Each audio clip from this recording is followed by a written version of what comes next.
নমস্কার বন্ধুরা, দেখুন আজকে নিয়েছি কচু শাক। আমি যেভাবে আজকে কচু শাকটা রান্না করব, হয়তো অনেকে এইভাবে রান্না করে কোনোদিন খাননি। তাহলে দেখে নিন আমি কিভাবে রান্না করি। আমি কচু শাকটা কেটে ধুয়ে পরিষ্কার করে কড়াই দিয়ে দিলাম, আর দিয়ে দিলাম পেঁয়াজ কুচি। এবার দিয়ে দেব কেটে রাখা কাঁঠালের বিচিগুলা, আর দিয়ে দেব কয়েকটা কাঁচামরিচ। এবার দিয়ে দিলাম কয়েকটা রসুন, আর দেব পরিমাণ মতো লবণ।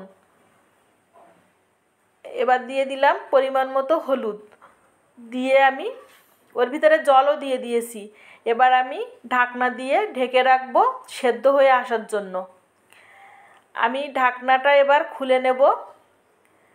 দেখুন আমার কচু শাক কাঁঠালের বিচি সবগুলো সেদ্ধ হয়ে গিয়েছে। এবার আমি ডাল ঘুটনির সাহায্যে আমি ভালো করে ঘুটে ওইটা একটা পেস্টের মতো করে নেব।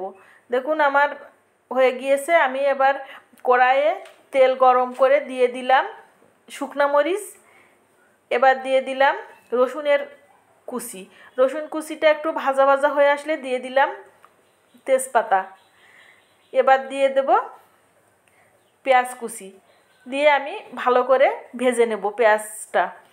এবার দিয়ে দিলাম চিংড়ি মাছ, দিয়ে আমি ভালো করে ভেজে আমি কচু শাকগুলো দিয়ে দিলাম।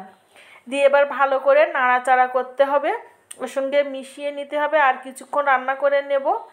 দেখুন আমার হয়ে গিয়েছে কচু শাক। কেমন হয়েছে জানাবেন।